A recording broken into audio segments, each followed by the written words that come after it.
好，我哋係今屆初三級綜合素養獎嘅得獎者，我係初三 B 班丁曉峰，我係初三 D 班戴宇飛，好榮幸可以獲得今屆嘅綜合素養獎。不過我冇記錯嘅話，今個月應該係健康幸福月吧？冇錯啦，所以我哋今日要分享嘅主題就係健康幸福。事不宜遲，我哋即刻去片。大家好，我係初三 D 班戴宇飛，今日我就嚟同大家介紹健康呢個主題。曾經嘅我成日都以為忙就等於充實，會把所有精力同埋時間搏命用喺自己嘅唔同興趣上面。我啲 friend 就成日問我行圈咁重，尋晚有凌晨幾點先瞓啊？我都會答3點啫嘛，簡簡單單。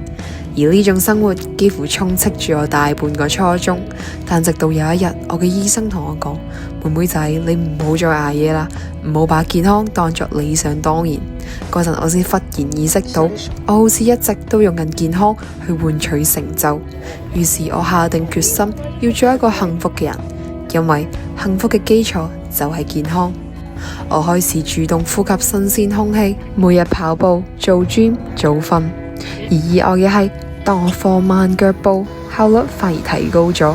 因為當我精神好咗，過去要花3個鐘頭嘅工作，到依家1個鐘頭就可以完成。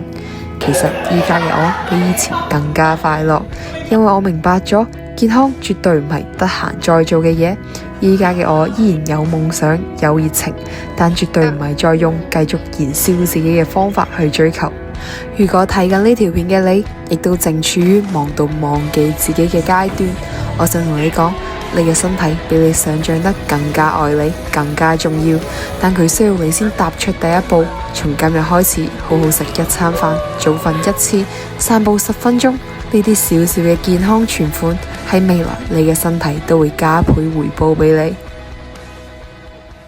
Hello， 大家好，我係丁曉峰，我今日要嚟分享嘅係幸福嘅秘訣。